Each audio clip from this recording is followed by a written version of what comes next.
Well, good evening to you, ladies and gentlemen. Welcome to the panel discussion. I trust you'd have listened to a lot of good things about migrating to Australia, and somewhere down the line, there must be gray areas or clarifications you need about some of the issues. So we have an eminent panel of panelists here who are going to answer these questions to you. There was a WhatsApp number. You can WhatsApp your questions. We will try to answer all questions, but we will take the most relevant questions where the education would be greater to the majority of this audience. Well, to introduce the panelists, I have Mr. Ranjeewa Kulatunga, Director CEO of knowyourworthtoday.com. He spoke to you. He gave you a very good presentation.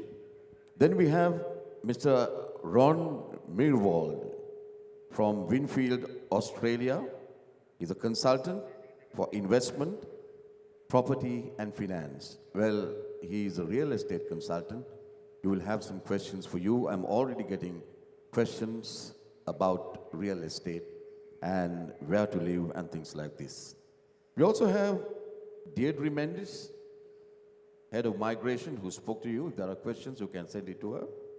We also have, we should have had Mr. Pej Moyuddin from Bayat Legal Services. Unfortunately, he couldn't make it because the flight was coming at 10 o'clock.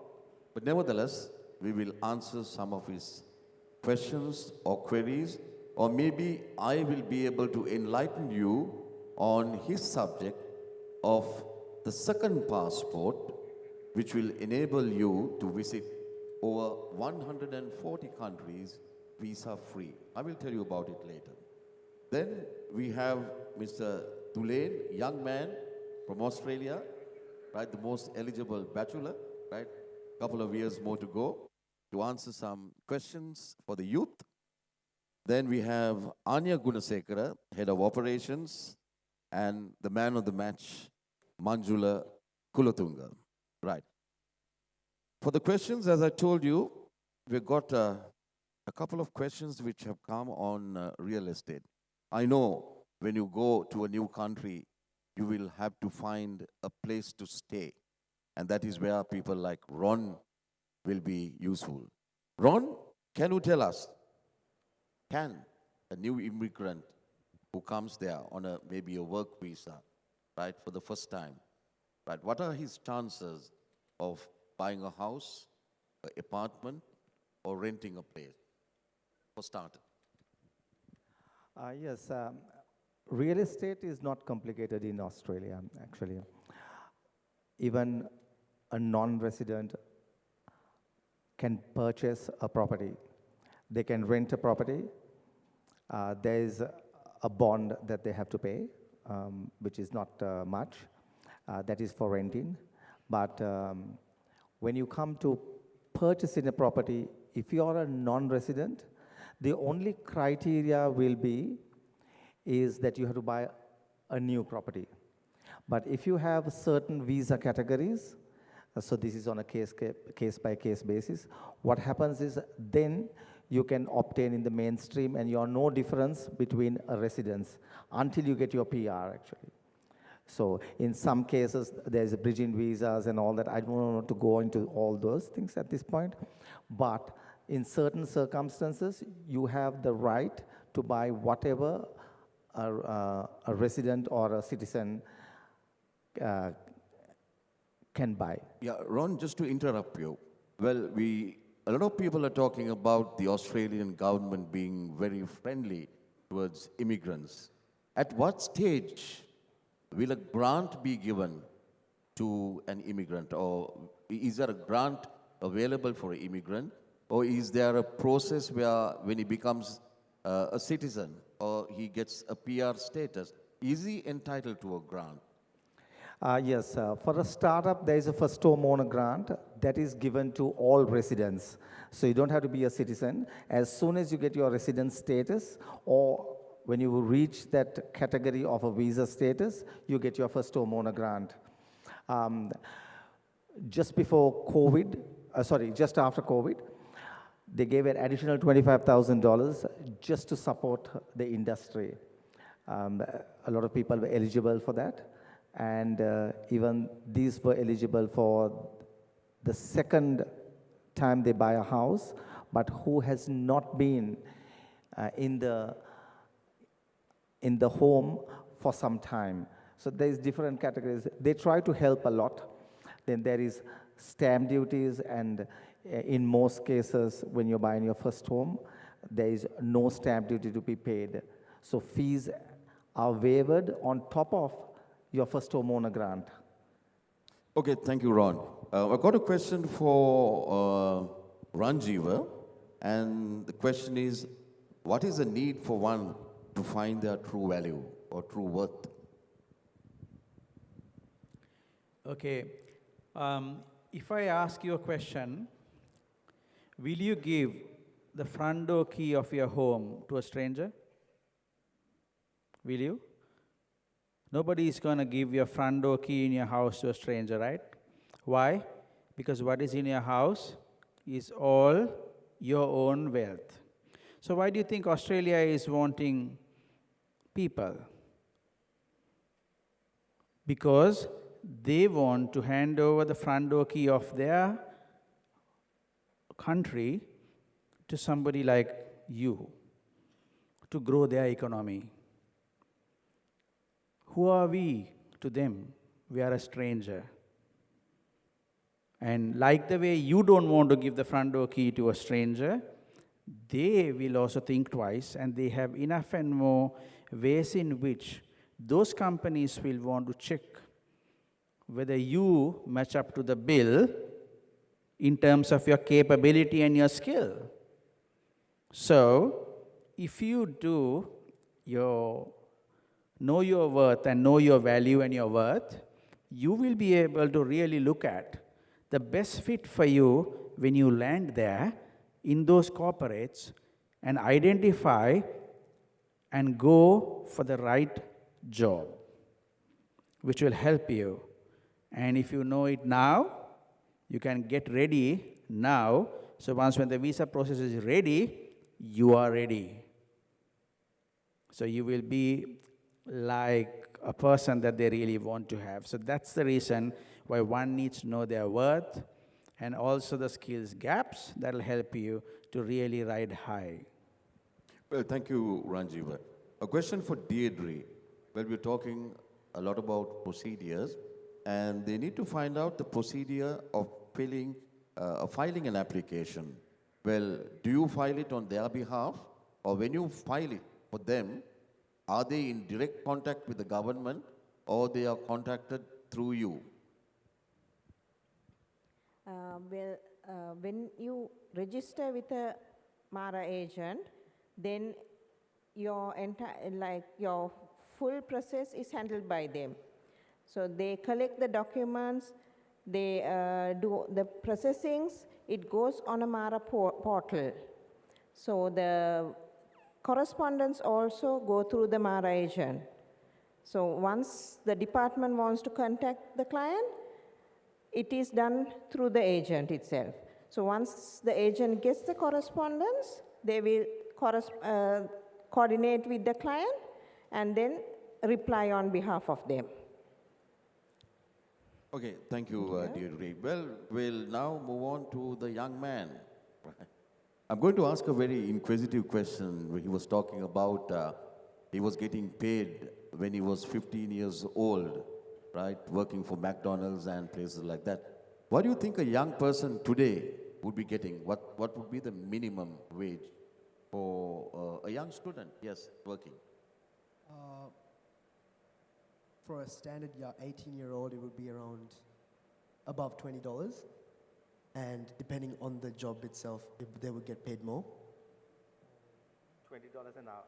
Yeah, sorry, $20 an hour. So which means during summer, you have pocket money for about $2,000 to $3,000. Is that right? Yeah, oh, that's a lot of money. It is a lot of money, yeah. Then, with that money, I just want to also find out, well, you have been in Sri Lanka, and you have now basically gone to Australia. Do you feel the difference in the food you're going to have there, or the food you're having in Australia? Do you miss Sri Lanka? To be honest, all the food there is almost the same, even better to be honest. I feel like a lot of the restaurants and even the goods that I used to love here, like cream soda, I have it there. Milo packets, everything. So it's like I haven't even left the country, to be honest. Yeah, So in other words, you don't miss the Sri Lankan food in Australia. I don't miss the food, no. Well, thank you, young man. In fact, you gave a lot of insight. In fact, I was listening to your father, and well, there were goosebumps actually which came up because when he said he was getting 23,000 rupees in Sri Lanka in 2001, and today he's in Australia. He has 2 kids going to universities. He's living a good life. I'm just wondering whether if he was in Sri Lanka and he continued his life in Sri Lanka, what would his fortunes would be? Would he have had the opportunity of educating 2 children in good universities, being in Sri Lanka? So it's not a gamble. I think that's the right decision he took in 2001. And today, he has come here, he told me personally that he has come here to promote a concept. He wants to show the Sri Lankans, he told me in Sinhala, Lindak ඇතුලේ ඉන්න කට්ටිය link පඩිය උඩට ගෙනල්ලා ලෝකෙ පෙන්වන්නයි මම අදහස් කළේ. So he has brought you to the top of the pillar and he wants you to look at the world, what the world can offer to you and what you're missing by staying back home. Well, we all like to stay here. We love our country, but there are certain restrictions that prevent us from staying here. I don't need to spell these out. You know what it is, right? Things sometimes good, some things are bad, some things are ugly. Why should children suffer because of these? Well, I will now move on to Annya, the head of operations. Annya, now, if I want to migrate to Australia, I first will need to book an interview. Okay? I need to talk to someone in your organization. How do I do that? All right, Malik. So as I explained in my presentation before, our first step is to check the eligibility of the client. And if you're found eligible, we will call you for the one-to-one consultation. How this happens is our client relations team will get in touch with the client through email. We will be providing a link to book appointments. So it'll be a global platform. People from all over the globe can book their consultations, given the time slots, the dates, and once the slot is booked, you all can get the consultation done. Okay, that's very convenient because I remember 15 years ago, Manjula was sitting in an office and talking to people for hours, the interviews, but now things have changed electronically. We have Zoom links, so you could get in touch with Manjula and company through the Zoom. And then, in fact, I was also told that they will take a CV and see whether the person qualifies, right, to get into that interview mode, and then they will talk to the person concerned and they'll advise them accordingly. Right, before I get on to Manjula, I would like to add on to our good friend Page, who is not here at the moment. He's coming tomorrow for a very special forum. The forum is, he's coming to talk about the second passport. As you know, businessmen, when you travel abroad, particularly Sri Lankans, you need to travel next week to London. You will have to stand in the queue for about 3 months to get a visa, or to the European Union, or maybe to an African country. So this second passport is that you will get citizenship in 8 countries in the Pacific and the Caribbean, which offers you a second passport. Once you get this second passport, you have the opportunity of traveling to 140 countries plus visa free. Having a second passport, you can also apply to Sri Lanka to have dual citizenship with that country as well. You don't have to go and live in the country.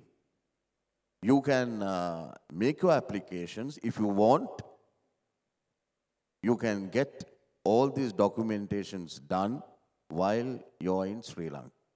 You don't have to go and live in that country. Within a period of 30 to 45 days, they say, maybe 60 days, the entire process will be completed. So tomorrow, there is a special workshop done by Paige at one of the hotels in Colombo.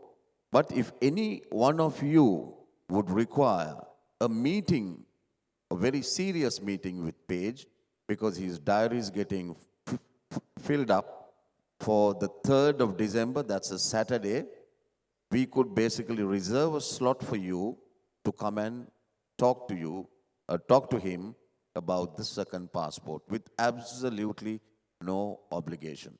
So we will have a telephone number displayed here, or you can send a WhatsApp to the telephone number which we had previously. We will make arrangements for you to meet Mr. Page Mohiuddin from Bayat Legal Services, Dubai.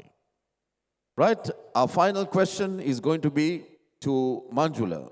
Manjula, for the last 15 years, you have been doing migration activities from Sri Lanka to Australia, right? Can you tell us how many lucky Sri Lankans have benefited from this initiative? All right, Malik, I can't say a number only from Sri Lanka because we handle clients mainly from the Gulf and the other parts of the world as well. So as a total, we have, I have helped more than 2,500 families to settle in Australia over the years. Yes, and I don't have a number. I have never looked at that statistics because we were busy handling files. 2,500 means about 10,000 people.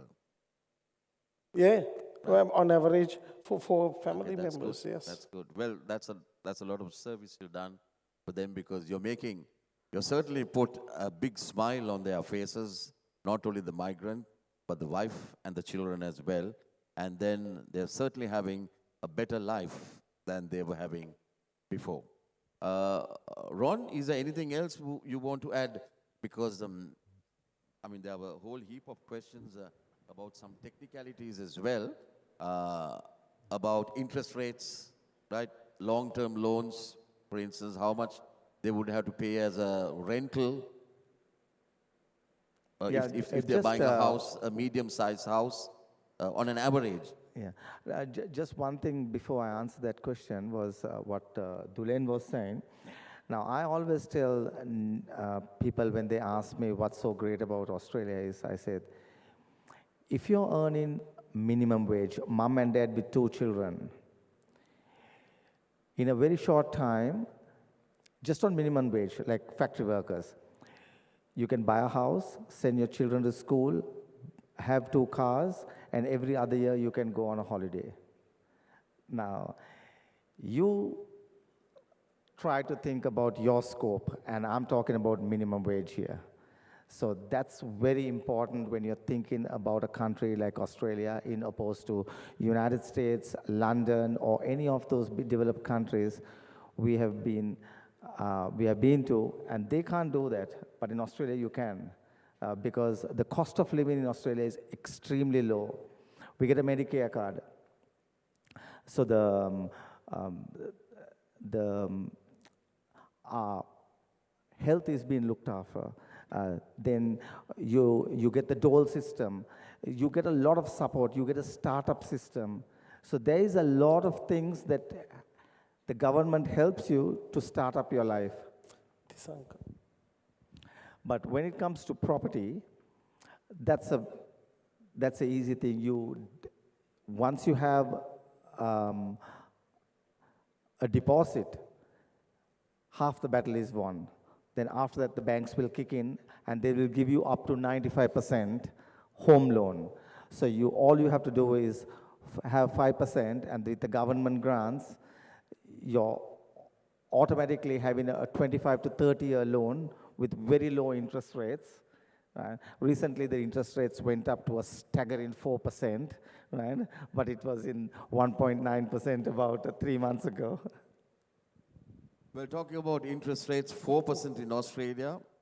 One of my colleagues were telling me the credit cards in Sri Lanka charge 48% per annum, which is 4% a month. So if you have credit cards, be careful. You are getting whacked for 48% per annum. Ladies and gentlemen, it has been a wonderful session here, having this panel discussion. All good things must come to an end. And before that, let me hand you over to our Master of Ceremonies, Mr. Tisanka.